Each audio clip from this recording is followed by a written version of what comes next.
வணக்கம். நீங்க ஒரு டீச்சரா, ஒரு சூப்பரான புது வேலைவாய்ப்பு தேடிக்கிட்டு இருக்கீங்களா?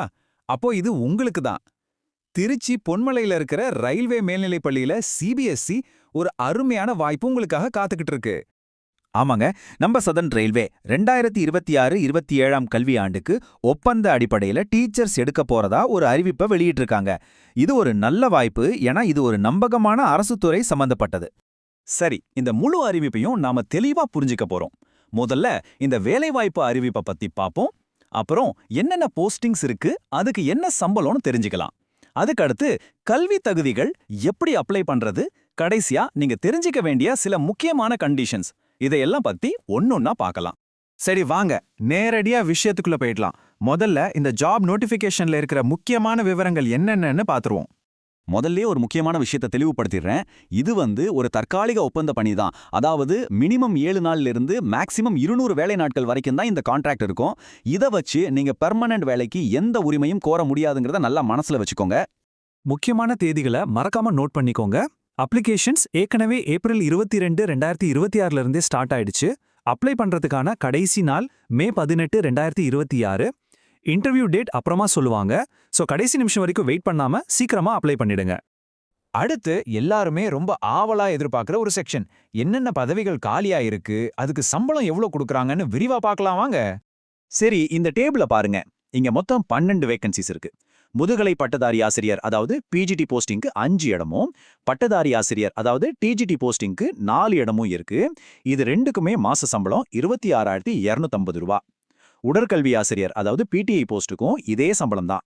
கடைசியா தொடக்க பள்ளி ஆசிரியர் அதாவது பிஆர்டி போஸ்ட்டுக்கு 2 வேகன்சி இருக்கு. இதுக்கு மாச சம்பளம் 21,250 ரூபா. அடுத்து நாம கல்வி தகுதிகள் பகுதிக்கு போகலாம். இது கொஞ்சம் டீடைல்டான பகுதி. சோ உங்க தகுதிக்கு இந்த வேலை பொருந்துதான்னு கொஞ்சம் கவனமா பாருங்க. முதுகலை பட்டதாரி ஆசிரியர் அதாவது பிஜிடி பதவிகளுக்கு பொதுவா என்ன தகுதி இருக்கணும்னா, நீங்க அப்ளை பண்ற சப்ஜெக்ட்ல குறைஞ்சது 50% மார்க்கோட மாஸ்டர் டிகிரியும் கூடவே பிஎட் பட்டமும் முடிச்சிருக்கணும். பிஜிடி போஸ்டிங் எந்தெந்த சப்ஜெக்ட்ல இருக்குன்னு பாத்தீங்கன்னா, இயற்பியல், வேதியியல், உயிரியல், கணிதம், அப்புறம் கணினி அறிவியல், இந்த பாடங்களுக்கு தான் ஆள் எடுக்கிறாங்க. அவங்க தகுதிகளை எவ்வளவு துல்லியமா கேட்டிருக்காங்கன்னு பாருங்க. உதாரணத்துக்கு பிஜிடி பிசிக்ஸ் போஸ்ட்டுக்கு நீங்க இயற்பியல், எலக்ட்ரானிக்ஸ், அப்ளைட் பிசிக்ஸ் இல்லனா நியூக்ளியர் பிசிக்ஸ்ல மாஸ்டர் டிகிரி பண்ணியிருக்கணும். கூடவே பிஎட் கட்டாயம். இது ஒரு உதாரணம் தான். ஒவ்வொரு சப்ஜெக்ட்டுக்கும் இது மாதிரி குறிப்பிட்ட தகுதிகள் இருக்கு. அதனால அதிகாரப்பூர்வ அறிவிப்பை ஒரு தடவை முழுசா படிச்சு பார்க்கறது ரொம்ப ரொம்ப நல்லது. அடுத்ததா பட்டதாரி ஆசிரியர் அதாவது டிஜிடி பதவிகள். இதுக்கு நீங்க சம்பந்தப்பட்ட பாடத்துல பேச்சுலர்ஸ் டிகிரி பிஎட் முடிச்சிருக்கணும். கூடவே ரொம்ப முக்கியமா ஆசிரியர் தகுதி தேர்வான டெட் அதாவது டிஇடி அல்லது சிடிட் அதாவது சிடிஇடில பாஸ் பண்ணியிருக்கணும். டிஜிடில அறிவியல், தமிழ், கணிதம் மற்றும் சமூக அறிவியல் பாடங்களுக்கும் அதோட உடற்கல்வி பயிற்றுவிப்பாளர் அதாவது பிடிஐ பதவிக்கும் வேகன்சி இருக்கு. கடைசியா தொடக்க பள்ளி ஆசிரியர் அதாவது பிஆர்டி பதவிகளுக்கு நீங்க +2 பாஸ் பண்ணிருக்கணும். அதோட தொடக்க கல்வியில டிப்ளமோ முடிச்சு டெட் அல்லது சிடெட் தேர்விலையும் பாஸ் பண்ணிருக்கணும். வயது வரம்பு என்னன்னு பாத்தீங்கன்னா, அது ரொம்பவே தாராளமா இருக்கு. இன்டர்வியூ நடக்கிற தேதியில உங்களுக்கு 18 வயசுல இருந்து 65 வயசுக்குள்ள இருந்தா போதும், நீங்க அப்ளை பண்ணலாம். இப்ப நாம ரொம்ப ரொம்ப முக்கியமான பகுதிக்கு வந்துட்டோம். சரி, தகுதியெல்லாம் இருக்கு. இப்ப எப்படி இந்த வேலைக்கு சரியா அப்ளை பண்றது? வாங்க ஸ்டெப் பை ஸ்டெப்பா பார்க்கலாம். மொத்தமே 4 சிம்பிள் ஸ்டெப்ஸ் தான். முதல்ல ஆன்லைன்ல கொடுத்திருக்கிற கூகுள் ஃபார்மை ஃபில் பண்ணணும். ரெண்டாவதா நோட்டிஃபிகேஷன்லயே இருக்கிற அப்ளிகேஷன் ஃபார்மை டவுன்லோட் பண்ணி அதையும் ஃபில் பண்ணணும். மூணாவதா நீங்க ஃபில் பண்ண அப்ளிகேஷன் உங்க எல்லா சர்டிஃபிகேட்டையும் ஸ்கேன் பண்ணி வச்சுக்கணும். கடைசியா ஸ்கேன் பண்ண எல்லா டாக்குமெண்ட்ஸையும் அந்த கூகுள் ஃபார்ம்ல அப்லோட் பண்ணி சப்மிட் பண்ணணும். அவ்வளோதான்.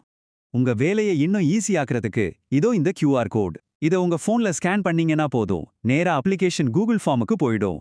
அங்கிருந்து நீங்க உங்க அப்ளிகேஷனை ஸ்டார்ட் பண்ணலாம். ஓகே, இப்போ ஒரு முக்கியமான கேள்வி. உங்கள சில பேருக்கு ஒண்ணுக்கு மேற்பட்ட போஸ்டுக்கு அப்ளை பண்ண தகுதி இருக்கலாம். அப்படி இருந்தா என்ன பண்றது? நீங்க ஒண்ணுக்கு மேற்பட்ட பதவிக்கு அப்ளை பண்ணணும்னு நினைச்சா, ஒவ்வொரு பதவிக்கும் தனித்தனியா கூகுள் ஃபார்மை ஃபில் பண்ணணும், தனித்தனியா அப்ளிகேஷனும் சப்மிட் பண்ணணும். ஒரு பதவிக்கு ஒரு விண்ணப்பம். இதை மறந்துடாதீங்க, இது ரொம்ப முக்கியம். இறுதியாக இன்டர்வியூக்கு போறதுக்கு முன்னாடி நீங்க கண்டிப்பா தெரிஞ்சுக்க வேண்டிய சில முக்கியமான நிபந்தனைகளை பத்தி பாத்திரலாம். நீங்க இன்டர்வியூக்கு செலக்ட் ஆனா இந்த டாக்குமெண்ட்ஸ் எல்லாம் கையோட எடுத்துட்டு போகணும். ஒரு செக்லிஸ்ட் மாதிரி சொல்றேன், பாத்துக்கோங்க. உங்க பர்த் சர்டிபிகேட், எல்லா எஜுகேஷனல் சர்டிபிகேட்ஸ், ஆதார் மற்றும் பான் கார்டு, நீங்க ஃபில் பண்ண அப்ளிகேஷன் ஃபார்ம், ஏற்கனவே வேலையில இருந்தா என்ஓசி, அப்புறம் எக்ஸ்பீரியன்ஸ் சர்டிபிகேட். இதோட எல்லா ஒரிஜினல்ஸையும் எடுத்துட்டு போகணும். இன்னொரு முக்கியமான விஷயம், தகுதி, அப்ளிகேஷனை ஏத்துக்கிறது, நிராகரிக்கிறதுன்னு எல்லா விஷயத்திலயும் ரயில்வே நிர்வாகத்தோட முடிவு தான் ஃபைனல். அதுல எந்த மாற்றமும் இருக்காதுன்னு தெளிவா சொல்லிட்டாங்க. இது சம்பந்தமா எந்த ஒரு கடித போக்குவரத்தையும் அவங்க ஏத்துக்க மாட்டாங்க. அவ்வளோதான். இந்த அருமையான வாய்ப்பை பத்தின எல்லா விவரங்களையும் இப்ப நம்ம பார்த்துட்டோம். உங்க தகுதியெல்லாம் சரியா இருக்கான்னு நல்ல ஒரு தடவை செக் பண்ணிக்கோங்க. ஞாபகம் வச்சுக்கோங்க, கடைசி தேதி மே 18, 2026. அப்போ பொன்மலை ரயில்வே பள்ளியோட அடுத்த ஆசிரியரா நீங்க இருக்க போறீங்களா? வாய்ப்பு உங்க கையில தான் இருக்கு.